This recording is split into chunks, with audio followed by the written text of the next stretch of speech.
Hello friends and welcome to strengthening the Bharat. दोस्तों आज हम चर्चा करेंगे इंटरनेशनल वीमेंस डे के बारे में।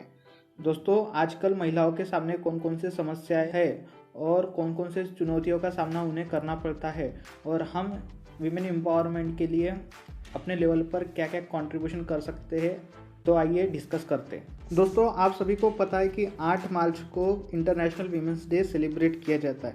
दोस्तों जिस प्रकार से हम Mother's Day, Father's Day, Valentine Day या फिर फ्रेंडशिप डे मनाते हैं, उस तरह से हम इंटरनेशनल वीमेंस डे नहीं मनाते। आपको पता रहना चाहिए दोस्तों कि आज से 100 से 150 साल पहले जो आज की दुनिया है वैसी दुनिया नहीं थी। उस समय दोस्तों जेंडर डिस्पैरिटी यानी लिंग असमानता बहुत थी, मतलब कि पुरुष और महिलाओं में इक्वल ट्रीटमेंट देखने को नहीं मिलता था।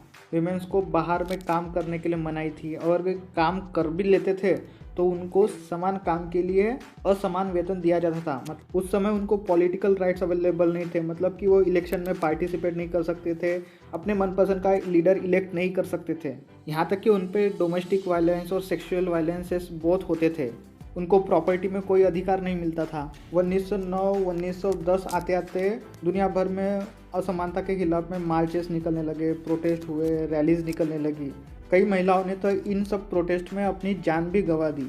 तब जाकर दोस्तों अलग अलग देशों ने धीरे धीरे करके महिलाओं को भी काम करने का अधिकार दिया, पॉलिटिकल राइट्स देना चालू कर दिए। ठीक है, उसके बाद दोस्तों यूएन ने यानी कि यूनाइटेड नेशन ने 8 मार्च को इंटरनेशनल वीमेंस डे सेलिब्रेट करना चालू किया।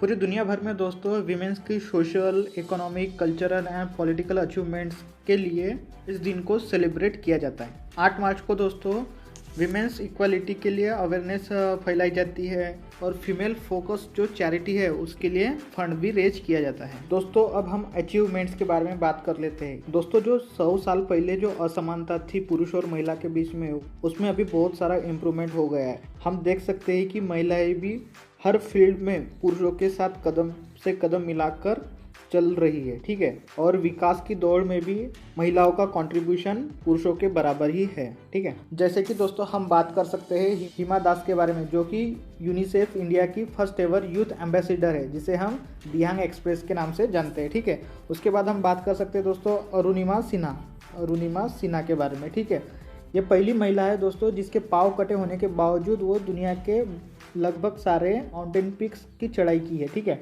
उसके बाद दोस्तों गीता गोपीनाथ जो फर्स्ट वीमेन ज्वाइन आईएमएफ और अभी भी ये आईएमएफ की चीफ इकोनॉमिक एडवाइजर है। ठीक है, मैरी कॉम के बारे में तो आप जानते ही है, फर्स्ट वीमेन बॉक्सर है जो कि 6 बार वर्ल्ड चैंपियनशिप जीती है। ठीक है, मिताली राज के बारे में आप जानते होंगे, फर्स्ट महिला है जिसने 200 ओडीआईज कंप्लीट किए। ठीक है, और आपको जस्टिस इंदु मल्होत्रा जी के बारे में भी जानकारी रहना चाहिए, जो कि फर्स्ट वीमेन लॉयर है जो कि डायरेक्टली अपॉइंट हुई एज ए जज ऑफ सुप्रीम कोर्ट। ठीक है, उसके बाद आपको पता ही है फिल्मी दुनिया में जैसे कि प्रियंका चोपड़ा, ठीक है, जो कि हॉलीवुड में जाके अपनी मूवी बना रही है। फिर उसके बाद हम बात कर सकते हैं जो दोस्तों जैसे कि फीमेल एस्ट्रोनॉट हो गए, फिर प्राइम मिनिस्टर हो गए, वीमेन प्राइम मिनिस्टर है ना, जो कि पूरे बड़े बड़े देश को लीड कर रही है। ठीक है, इंडिया में भी इंदिरा गांधी जी हो, फिर प्रतिभा दाई पाटिल हो गई, पहली महिला राष्ट्रपति है ना, अभी की फाइनेंस मिनिस्टर। ठीक है, फिर लता मंगेशकर हो गया, मलाला यूसुफजई हो गई। ठीक दोस्तों, आप हर फील्ड में जाओगे तो आपको हर फील्ड में किसी न किसी लीडिंग पोस्ट पर आपको महिला दिखेंगी। ठीक है, महिलाओं को अभी गवर्नमेंट सेक्टर में इक्वल वर्क के लिए इक्वल पे भी दिया जाता है। ठीक है, और आज महिलाओं के पास में एक रियल चॉइस है और उसके साथ साथ रियल वॉइस भी है। ठीक है, फॉर एग्जांपल आपको पता ही होगा #MeToo कैंपेन के बारे में, है ना, पूरी दुनिया से महिलाएं आगे आकर अपनी आवाज उठाई। ठीक है, ये एक बहुत बड़ा एग्जांपल है दोस्तों विमेन एम्पावरमेंट का। ठीक है दोस्तों, यहाँ तक कि हमने तो बात कर ली विमेन अचीवमेंट्स की, उनके एम्पावरमेंट की, लेकिन आपको पता ही है दोस्तों हर कॉइन के 2 साइड्स होते हैं। ये तो हमने एक साइड देख लिया, अब दूसरी साइड देखते हैं। मतलब हमने अभी अचीवमेंट्स तो देख लिया, अब इसके हम चैलेंजेस भी देखते हैं। ठीक है दोस्तों, हमने गवर्नमेंट सेक्टर में तो देख लिया कि विमेन को सेम काम के लिए सेम पे किया जाता है, लेकिन जो इनफॉर्मल सेक्टर है ना, इनफॉर्मल सेक्टर में भी आज भी दोस्तों विमेन को सेम काम के लिए इक्वल पे दिया नहीं जाता। ठीक है, फॉर एग्जांपल दोस्तों एक कंस्ट्रक्शन साइट में आपको देखने को मिलेगा कि पुरुष की जो डेली वेजेस होंगी 250 रुपये समझ लीजिए। ठीक है, लेकिन उसी सेम काम के लिए महिलाओं को आपको देखने को मिलेगा 100 से 150 रुपये वेजेस दिया जाता है, यानी कि रोजी दी जाती है, या ऐसा हमको डिस्क्रिमिनेशन देखने को मिलता है। यहाँ तक कि दोस्तों वीमेन का लेबर फोर्स पार्टिसिपेशन कम हुआ है, ठीक है। एक स्टडी आई थी दोस्तों, उसमें बताया गया था कि female labour force participation rate है भारत का, वो गिर के 23.3% हो गया है 2017-18 में, कंपेयर टू 31% 2011-12 में, ठीक है।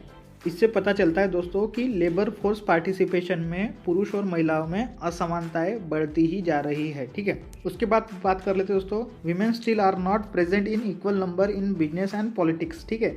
बिजनेस में भी दोस्तों आपको देखने को मिलेगा कि वीमेन का पार्टिसिपेशन उतना नहीं है जितना कि पुरुषों का है, ठीक है।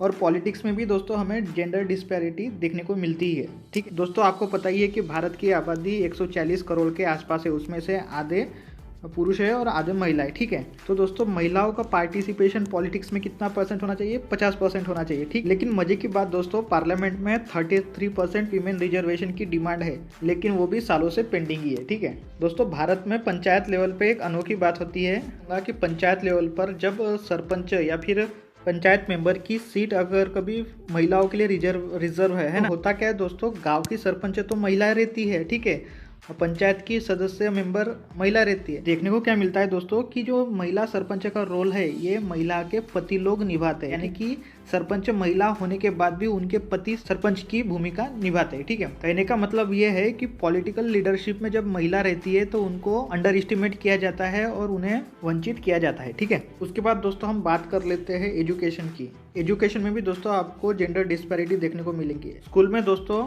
जो इनरोलमेंट रेट रहता है उसमें भी वीमेन का पार्टिसिपेशन बहुत कम रहता है, ठीक। उसके बाद दोस्तों जो स्कूल से ड्रॉप आउट होते हैं उसमें ड्रॉप आउट होने की सबसे ज़्यादा संख्या भी ये लड़कियों की रहती है। और जो दोस्तों इंडिया का जो लिटरेसी रेट है अभी 74.04, उसमें से आपको देखने को मिलेगा मेल की लिटरेसी रेट है अराउंड 82% है और फीमेल लिटरेसी रेट कितना है?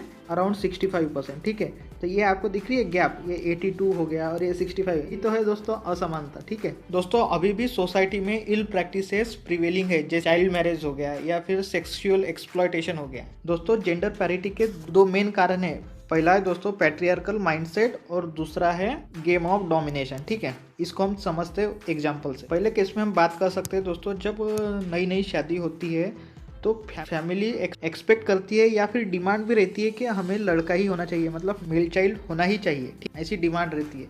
ये एक माइंडसेट हो गया। अब दूसरे केस में बात कर लेते हैं दोस्तों, ठीक है। फैमिली में एक उत्साह रहता है कि हमें पहली लड़की ही होना चाहिए, ठीक, लेकिन बाद में पता चलता है दोस्तों इनको लड़की के जगह लड़का होता है, ठीक है।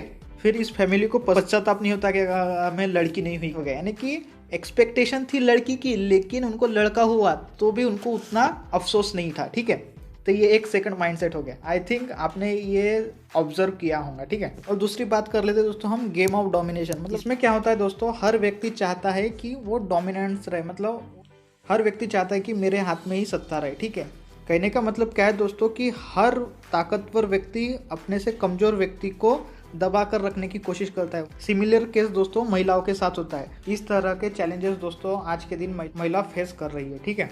दोस्तों इन चैलेंजेस को टैकल करने के लिए गवर्नमेंट अपने लेवल पर अच्छे अच्छे स्टेप्स ले रही है, ठीक है। लेकिन हम इंडिविजुअल लेवल पर हम क्या कर सकते हैं ताकि पैट्रियार्कल माइंडसेट चेंज हो, ठीक है। हम महिलाओं को रिस्पेक्ट देके बात कर सकते हैं। जब दोस्तों हम चर्चा, बातचीत, डिस्कशन वगैरह करते हैं तो अब्यूजिव वर्ड्स का भी यूज करते हैं, यानी कि गालियों का भी यूज करते हैं, तो उन गालियों में महिलाओं का नाम लेने से हम बच सकते हैं। दोस्तों महिलाएं जो घर का काम करती है, ठीक है, वो काम अनरिकॉग्नाइज रहता है, उनको उसके पैसे नहीं मिलते, ठीक है। उनका काम हम रिकॉग्नाइज कर सकते हैं, वो उतनी मेहनत करते थे, हम उन्हें रिस्पेक्ट दे सकते हैं, ठीक है। और दोस्तों उन्हें हम सेम अपॉर्चुनिटी प्रोवाइड करा सकते हैं जो कि हम मेल काउंटर पार्ट को प्रोवाइड कराते हैं। महिलाओं के बारे में दोस्तों हम अच्छा सोच सकते हैं और दोस्तों हम इंश्योर कर सकते हैं कि future of girls is bright, equal and safe and rewarding होना चाहिए, ठीक है। और आप सभी लोग कमेंट सेक्शन में भी बता सकते हैं कि हम इंडिविजुअल लेवल पर क्या कर सकते हैं। तो आई होप दोस्तों आपको इस छोटी सी कोशिश से कुछ नया जानने को मिला होगा, कुछ नया सीखने को मिला होगा। और दोस्तों आपको यह वीडियो पसंद है और आप हमें सपोर्ट करना चाहते हैं तो चैनल को सब्सक्राइब करें, वीडियो को लाइक करें, शेयर करें और कमेंट करें। और सभी को अंतर्राष्ट्रीय महिला दिवस की हार्दिक शुभकामनाएं।